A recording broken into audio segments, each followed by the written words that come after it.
الحمد لله وكفى وسلام على عباده الذين اصطفى أما بعد أعوذ بالله من الشيطان الرجيم بسم الله الرحمن الرحيم ورفعنا لك ذكرك اللهم صل على سيدنا حبيبنا وشفيعنا ومولانا محمد وبارك وسلم. محترم سامعین کرام، سیرت النبی صلی اللہ علیہ وسلم سے متعلق ہماری یہ آج کی تیسری نشست ہے، اور آج کی اس محفل میں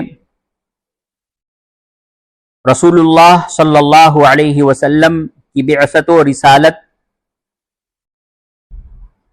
کے عنوان سے کچھ تذکرہ ہوگا. ہمارے اور آپ کے آقا جناب محمد الرسول اللہ صلی اللہ علیہ وسلم جب 40 سال کے ہوئے تو اللہ تبارک و تعالی نے آپ کے پاس وحی بھیجی اور آپ کو اپنا پیغمبر بنایا. پہلی چیز جس سے آپ کی رسالت کی ابتدا ہوئی وہ سچے خواب تھے. آپ صلی اللہ علیہ وسلم نیند کی حالت میں جو خواب دیکھتے وہ دن میں بالکل صحیح ثابت ہوتے. اس زمانے میں اللہ تعالیٰ نے تنہائی کو آپ کے لیے محبوب بنا دیا. اس زمانے میں کوئی چیز آپ کو تنہائی سے زیادہ پسندیدہ نہ تھی. مکہ مکرمہ سے تقریباً 3 میل کے فاصلے پر غار حرا واقع ہے. اکثر آپ صلی اللہ علیہ وسلم وہاں چلے جاتے اور تنہائی میں غور و فکر اور عبادت کرتے رہتے. رمضان کا مہینہ تھا. رات کے وقت آپ حسب معمول غار حرا میں تھے کہ حضرت جبرائیل علیہ السلام اللہ تبارک و تعالی کی طرف سے آپ کے پاس آئے. اس وقت آپ غار حرا میں سوئے ہوئے تھے. حضرت جبرائیل نے آپ کو اٹھایا اور کہا اقرأ. آپ نے فرمایا کہ میں پڑھا ہوا نہیں ہوں. اس کے بعد انہوں نے 3 بار آپ کو اپنے سینے سے لگایا، یہاں تک کہ آپ کی کیفیت ہی بدل گئی. اس کے بعد حضرت جبرائیل علیہ السلام نے آپ کو وہ سورہ پڑھائی جو قرآن کریم میں سورہ علق کے نام سے شامل ہے. آپ صلی اللہ علیہ وسلم غار حرا سے واپس ہو کر اپنے مکان پر آئے اور اپنی اہلیہ حضرت خدیجہ رضی اللہ عنہا سے پورا واقعہ بیان فرمایا.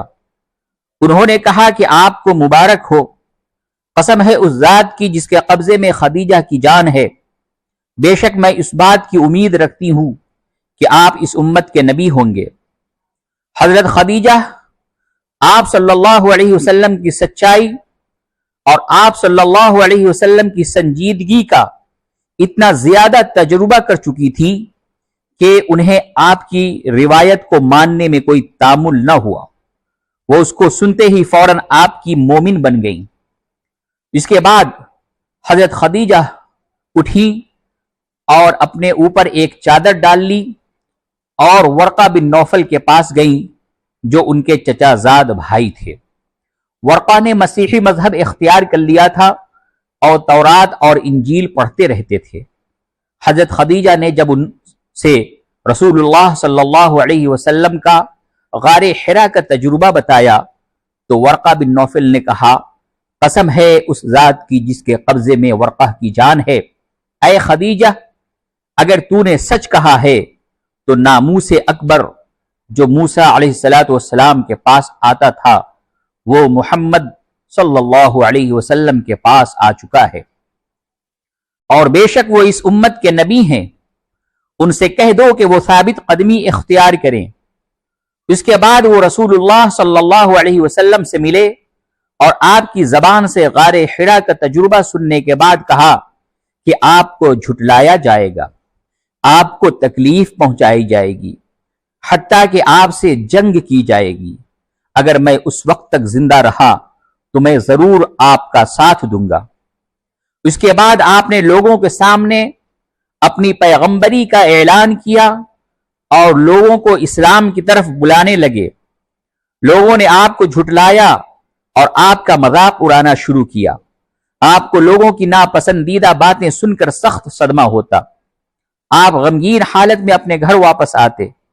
اس وقت حضرت خدیجہ رضی اللہ عنہا آپ کو تسلی دیتی اور آپ کا بار ہلکا کرتی۔ حضرت خدیجہ اس زمانے میں آپ کے لیے بہترین رفیق حیات ثابت ہوئیں۔ ایک روز آپ صلی اللہ علیہ وسلم اپنے گھر میں تھے، حضرت جبرائیل علیہ السلام تشریف لائے۔ انہوں نے کہا کہ خدیجہ کو ان کے رب کا سلام پہنچا دیجیے۔ ایک اور روایت میں ہے کہ رسول اللہ صلی اللہ علیہ وسلم نے فرمایا کہ مجھے حکم دیا گیا ہے کہ میں خدیجہ کو ایک ایسے موتیوں کے گھر کی خوشخبری دے دوں جس میں نہ شور ہوگا اور نہ تکلیف۔ آپ کے مخالفین آپ کے گھر کے پاس آ کر شور کرتے اور آپ کے راستے میں کانٹے ڈالتے۔ اس بنا پر اللہ تعالی نے اپنے فرشتے کے ذریعے حضرت خدیجہ رضی اللہ عنہا کو مذکورہ خوشخبری بھیجی۔ نبوت کے ابتدائی زمانے میں جو سورتیں آپ پر اتری ان میں سے ایک سورۃ الضحیٰ تھی۔ اس سورت کی آخری آیات کا ترجمہ یہ ہے، اللہ نے آپ کو متلاشی پایا تو اس نے آپ کو راہ دکھائی، اللہ نے آپ کو نادار پایا تو آپ کو غنی کر دیا، بس آپ یتیم پر سختی نہ کیجیے اور آپ سائل کو نہ جھڑکیے اور اپنے رب کی نعمت بیان کیجیے۔ اس آیت میں رب کی نعمت بیان کرنا، تحدیث نعمت کی تشریح ابن ہشام نے اس طرح نقل کی ہے، یعنی اللہ کی طرف سے نبوت کی جو نعمت اور عزت آپ کو ملی ہے اس کو بیان کیجیے، اس کا چرچا کیجیے اور اس کی طرف لوگوں کو بلائیے۔ بس رسول اللہ صلی اللہ علیہ وسلم ان باتوں کو بیان کرنے لگے جو اللہ نے آپ پر اور آپ کے ذریعے سے تمام بندوں پر انعام فرمائی تھی۔ ابتداً آپ صلی اللہ علیہ وسلم تنہائی میں ان باتوں کو لوگوں سے بیان کرتے جن پر آپ کو اعتماد تھا، پھر دھیرے دھیرے آپ کا پیغام عام ہوا۔ رسول اللہ صلی اللہ علیہ وسلم پر شروع میں جب نماز کا حکم اترا تو ہر نماز کی 2 رکعتیں فرض ہوئیں، پھر اللہ نے انہیں پورا کر کے 4 رکعت کر دیا اور سفر کے دوران میں ان کی ابتدائی فرضیت یعنی 2 رکعت برقرار رکھی گئی۔ جب رسول اللہ صلی اللہ علیہ وسلم پر نماز فرض ہوئی تو حضرت جبرائیل علیہ السلام مکہ مکرمہ میں آپ کے پاس تشریف لائے۔ انہوں نے آپ کے سامنے وضو کیا، رسول اللہ صلی اللہ علیہ وسلم نے اس کو دیکھا، پھر آپ نے بھی اسی طرح وضو کیا۔ اس کے بعد آپ نے حضرت جبرائیل علیہ السلام کے ساتھ نماز ادا کی۔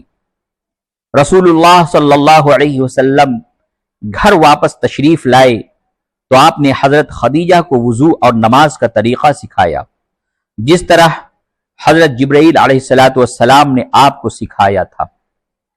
قریبی مردوں میں سب سے پہلے آپ پر ایمان لانے والے حضرت علی رضی اللہ عنہ تھے۔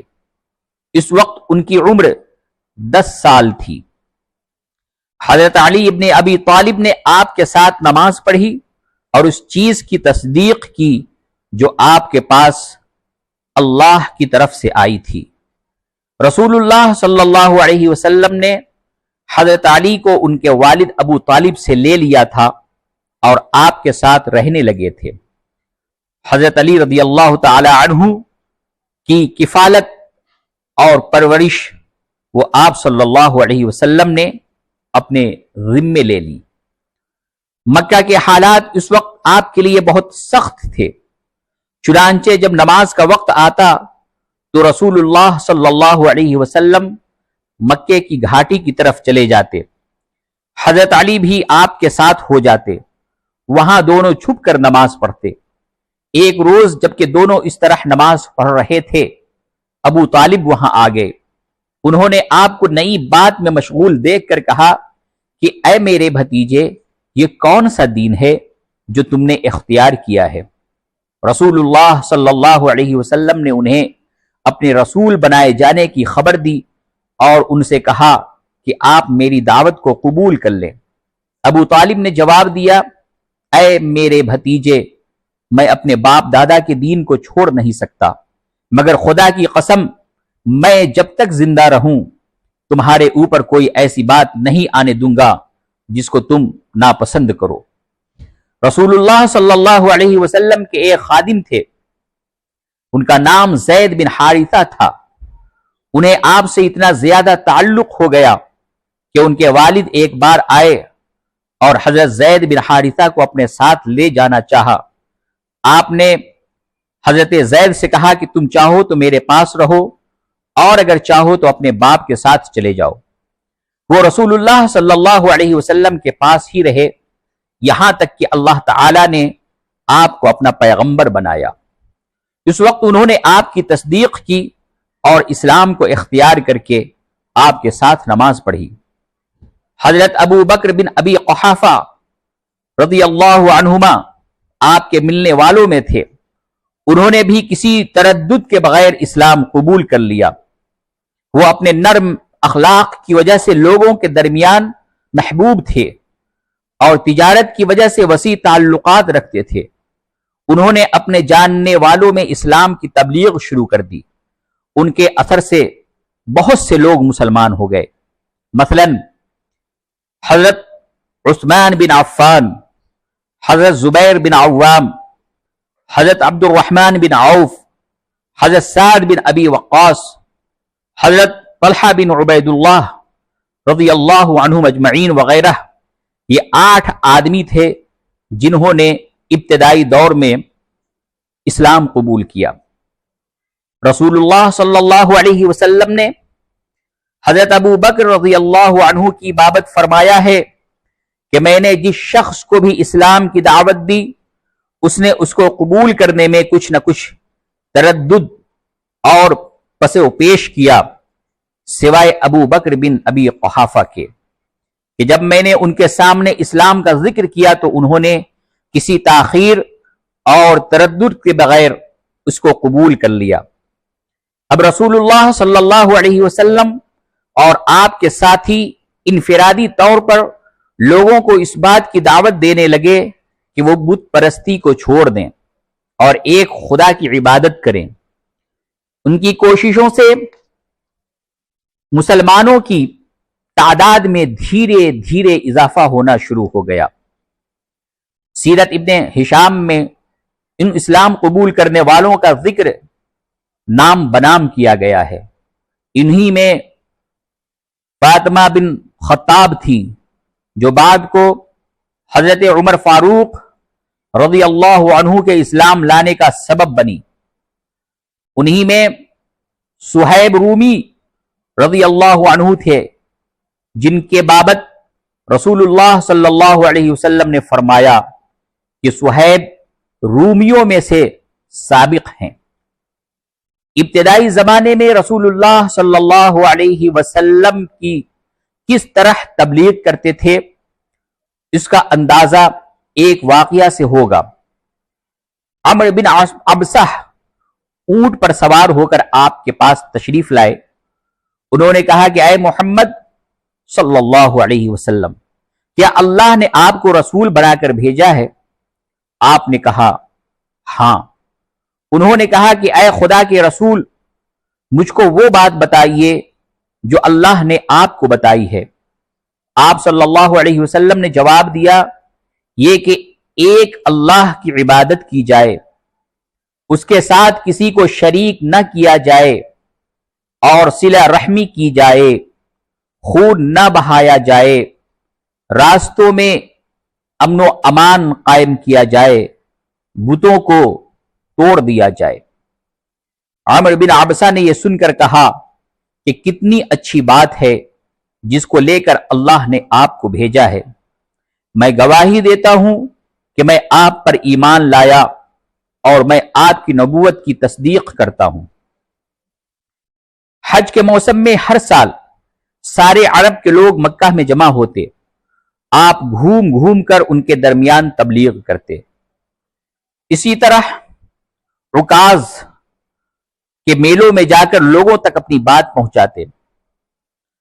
عبداللہ بن وابسہ اپنے باپ سے اور وہ اپنے دادا سے بیان کرتے ہیں کہ حضرت محمد مصطفیٰ صلی اللہ علیہ وسلم منا میں ہم لوگوں کے خیموں پر آئے۔ ہم لوگ جمرہ اولا کے قریب خیف کے پاس ٹھہرے ہوئے تھے۔ آپ اونٹنی پر سوار تھے، پیچھے زید بن حارثہ کو بیٹھا رکھا تھا۔ آپ نے ہمیں اسلام کی دعوت دی۔ خدا کی قسم ہم نے آپ کو کوئی جواب نہ دیا، ہم نے آپ کے اور آپ کی تبلیغ کے بارے میں پہلے ہی سن رکھا تھا کہ موسم حج میں آپ گھوم گھوم کر قبائل عرب کو اسلام کی طرف بلاتے ہیں۔ آپ کھڑے ہوئے کہتے رہے اور ہم خاموش سنتے رہے۔ ہمارے ساتھ میسرہ بن مسروق عبسی بھی تھے۔ انہوں نے کہا، میں تو لوگوں کو خدا کی قسم دے کر کہتا ہوں کہ اگر ہم اس آدمی کی تصدیق کریں اور اس کو لے جا کر اپنے قافلے کے وسط میں ٹھہرائیں تو بہت اچھی بات ہوگی۔ میں پھر خدا کی قسم کھا کر کہتا ہوں کہ اس کی بات یہاں تک غالب آ کر رہے گی کہ ہر جگہ پہنچ جائے گی۔ قوم نے جواب دیا، ان باتوں کو چھوڑو، ایسی بات کیوں کہتے ہو جس کو ماننے کے لیے ہم میں سے کوئی تیار نہیں؟ میسرہ کی بات سن کر آپ کو اس سے کچھ امید ہونے لگی اور آپ نے ان سے کہا کہ تم ہی مان لو۔ میسرہ نے کہا، اس میں شک نہیں کہ آپ کی بات بہت بھلی ہے، مگر کیا کروں، میرا قبیلہ میرا مخالف ہو جائے گا اور آدمی اپنے قبیلے کے ساتھ ہی زندہ رہ سکتا ہے۔ حضرت محمد صلی اللہ علیہ وسلم نے جب صفا پر کھڑے ہو کر اپنی رسالت کا اعلان کیا اور کہا کہ ایک خدا کی اطاعت کرو ورنہ تم خدا کے یہاں پکڑے جاؤ گے، تو آپ کا چچا ابو لہب چلا کر بولا، کیا تو نے یہی سنانے کے لیے ہم کو یہاں بلایا تھا؟ پھر حاضرین کی طرف منہ کر کے کہا، تم لوگ ان باتوں کو نہ سنو، اپنے اپنے گھروں کو واپس جاؤ، کیونکہ محمد صلی اللہ علیہ وسلم کی عقل کھوئی گئی ہے۔ نعوذ باللہ۔ لوگ منتشر ہو گئے اور علی بن ابی طالب اور حضرت زید بن حارثہ کے سوا آپ کے پاس کوئی باقی نہ رہا۔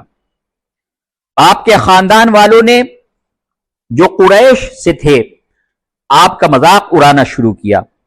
جب انہوں نے دیکھا کہ حضرت محمد صلی اللہ علیہ وسلم پر اس کا کوئی اثر نہیں ہو رہا ہے تو وہ باقاعدہ تکلیفیں دینے پر اتر آئے۔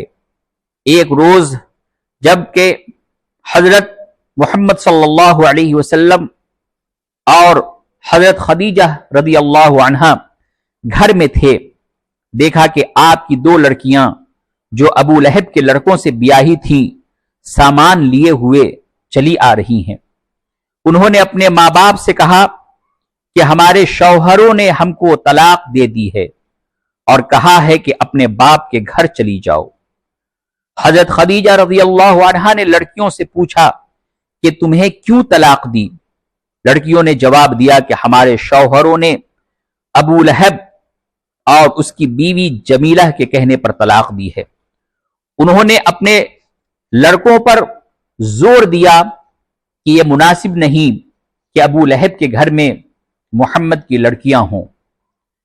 ایک دن حضرت محمد صلی اللہ علیہ وسلم قریش کے لوگوں کے پتھروں سے اس قدر زخمی ہو گئے کہ جب گھر پہنچے تو لہو لہان ہو رہے تھے۔ دوسرے روز بھی آپ درد اور تکلیف کی زیادتی کے باعث اس قابل نہ ہو سکے کہ اٹھ کر خانہ کعبہ جائیں اور وہاں نماز ادا کریں۔ اس روز جو مسلمان عبادت کے لیے کعبہ میں جمع ہوئے تھے انہوں نے آپ صلی اللہ علیہ وسلم کے بغیر نماز پڑھی۔ یہ لوگ جب سجدے میں گئے تو قریش نے ان پر حملہ کر دیا۔ جو مسلمان زخمی ہوئے ان میں ایک حارث بھی تھے جو آپ کی زوجہ حضرت خدیجہ رضی اللہ عنہا کے لڑکے تھے جو پچھلے شوہر سے پیدا ہوئے تھے۔ حارث پہلے شخص ہیں جو اسلام کی راہ میں شہید ہوئے۔ انہیں سجدے کی حالت میں حرم کعبہ میں قتل کیا گیا۔ ابو لہب اور اس کی بیوی نہ صرف آپ کے قریبی رشتہ دار تھے بلکہ اونچے طبقے کے لوگ تھے، مگر وہ آپ کے گھر میں پتھر پھینکنے لگے۔ لڑکوں کو ابھارا کہ وہ آپ کے گھر میں پتھر پھینکے اور مردہ جانوروں کی لاشیں اور دوسری آلودگیاں پیغمبر کے مکان میں ڈالی۔ ابو لہب کی بیوی جمیلہ آپ کے راستے میں کانٹے بچھا دیتی تاکہ آپ کے پیروں میں گڑ جائیں۔ آپ گھر واپس آ کر پیروں سے کانٹے نکالتے تو ان جگہوں سے خون بہنے لگتا۔ کوئی دن ایسا نہ تھا کہ حضرت محمد صلی اللہ علیہ وسلم کعبہ سے واپسی پر خون آلود نہ ہوئے ہوں، کیونکہ قریش پوری بے رحمی کے ساتھ آپ کی طرف پتھر پھینکتے تھے۔ قریش والوں کو آپ سے ایسی دشمنی تھی کہ کعبہ کے احترام کی رعایت بھی نہ کرتے تھے۔ حضرت سعد بن ابی وقاص رضی اللہ عنہ کہتے ہیں کہ اس زمانے میں نہ تو کعبہ میں اجتماعی عبادت ممکن تھی اور نہ ہی کسی دوسری جگہ عبادت کے لیے جمع ہونا۔ قریش کی مسلسل نگرانی کے باعث ممکن تھا۔ اگر کسی مسلمان کے گھر میں جمع ہوتے تو محلہ والے دیکھ لیتے اور ہمارے اوپر حملہ کر دیتے۔ اس لیے ہم نے ایسا کیا کہ ہم شہر سے نکل جاتے اور کسی دور دراز مقام پر جمع ہو کر عبادت کرتے۔ عبادت ختم ہونے کے بعد دوسری جگہ طے کر لی جاتی تاکہ اگلے روز مسلمان وہاں جمع ہو سکیں، کیونکہ قریش کے لوگ اس طرح ہمارے پیچھے پڑے ہوئے تھے کہ اگر لگاتار 2 روز بھی کسی ایک جگہ جمع ہوتے تو وہ جان لیتے تھے۔ حضرت ابو ذر غفاری رضی اللہ عنہ مکہ سے دور قبیلہ غفار کے آبادیوں میں رہتے تھے۔ وہ پہلے سے حق کی تلاش میں تھے۔ حضرت عبداللہ بن عباس رضی اللہ عنہما کہتے ہیں کہ ابو ذر غفاری کو جب معلوم ہوا کہ مکہ میں ایک شخص پیدا ہوا ہے جو اپنے آپ کو پیغمبر بتاتا ہے تو انہوں نے اپنے بڑے بھائی انیس سے کہا کہ آپ مکہ جائیے اور اس شخص کی خبر لائیے جو وہاں پیدا ہوا ہے اور یہ کہتا ہے کہ میں اللہ کے رسول ہوں اور مجھ پر آسمان سے وحی آتی ہے۔ اس کا کلام سنیے اور اس کے بارے میں معلومات حاصل کیجیے۔ اس کے بعد انیس غفاری اونٹ پر سوار ہو کر مکہ آئے۔ انہوں نے رسول اللہ صلی اللہ علیہ وسلم سے ملاقات کی اور ضروری واقفیت حاصل کر کے واپس چلے گئے۔ جب وہ اپنے بھائی کے پاس پہنچے تو انہوں نے پوچھا کہ مکہ سے کیا خبر لے آئے؟ انیس نے بتایا کہ میں جب مکہ پہنچا تو میں نے محمد بن عبداللہ کو اس حال میں پایا کہ وہاں کا کوئی شخص ان کو کاذب کہتا تھا اور کوئی شخص انہیں جادوگر بتاتا تھا اور کوئی شخص انہیں کاہن اور شاعر کہتا تھا، مگر انیس بہت سمجھدار اور تجربہ کار آدمی تھے۔ وہ ایک شاعر بھی تھے۔ انہوں نے کہا کہ میں نے کاہنوں کا کلام سنا ہے، محمد کا کلام کاہنوں کی مانند نہیں۔ ان کے کلام کو میں نے شعری اوزان پر رکھ کر دیکھا تو وہ شعر بھی نہیں تھا۔ خدا کی قسم وہ ایک سچے آدمی ہے۔ انہوں نے مزید کہا میں نے ان کو دیکھا کہ وہ خیر کی تلقین کرتے ہیں اور برائی سے روکتے ہیں، اور میں نے دیکھا کہ وہ اچھے اخلاق کا حکم دیتے ہیں، اور میں نے ان سے ایسا کلام سنا جو شعر نہیں۔ ابو ذر غفاری نے یہ بات سنی تو ان کے اندر شوق پیدا ہوا کہ وہ خود مکہ جائیں اور براہ راست معاملہ کو جانیں۔ انہوں نے اپنا سواری کا اونٹ تیار کیا اور پانی کا مشکیزہ اور کچھ کھانے کا سامان لے کر مکہ کے لیے روانہ ہو گئے۔ سب سے پہلے ان کی ملاقات حضرت علی بن ابی طالب سے ہوئی۔ وہ ان کو رسول اللہ صلی اللہ علیہ وسلم کے پاس لے گئے۔ حضرت ابو ذر غفاری نے رسول اللہ صلی اللہ علیہ وسلم سے ملاقات کی اور آپ کا کلام سنا۔ وہ پہلے ہی سے حق کی تلاش میں تھے، پہلے ہی ملاقات میں آپ کی صداقت کو پا گئے اور کلمہ ادا کر کے اسلام قبول کر لیا۔ اسلام قبول کرنے کے بعد وہ حرم میں گئے، وہاں انہوں نے نماز پڑھی اور اپنے اسلام کا اعلان کیا۔ یہ بات مکہ کے مشرکوں کو سخت ناگوار ہوئی، انہوں نے حضرت ابو ذر غفاری رضی اللہ عنہ کو مارنا شروع کیا، حتیٰ کہ وہ نڈھال ہو کر زمین پر گر پڑے۔ حضرت عبداللہ ابن عباس رضی اللہ عنہما نے آ کر انہیں بچایا۔ اس کے بعد رسول اللہ صلی اللہ علیہ وسلم نے ان سے کہا کہ تم اپنی قوم کی طرف لوٹ جاؤ اور وہاں اپنے لوگوں کو اسلام سے آگاہ کرو۔ فی الحال تم اپنے قبیلے میں قیام رکھو، جب تم سننا کہ اللہ نے مجھ کو اپنے مخالفین پر غالب کر دیا ہے، اس وقت دوبارہ میرے پاس آ جانا۔ حضرت ابو ذر غفاری اپنے قبیلے میں واپس چلے گئے، وہاں سب سے پہلے ان کے بھائی انیس نے اسلام قبول کیا، پھر دونوں بھائیوں نے اپنی ماں کو اسلام کی دعوت دی، ان کی سمجھ میں اسلام کی صداقت آ گئی اور انہوں نے اسلام قبول کر لیا۔ اسی طرح وہ اپنے قبیلے والوں کو دعوت دیتے رہے، یہاں تک کہ چند سال میں قبیلہ کے تقریباً آدھے افراد دین اسلام میں داخل ہو گئے۔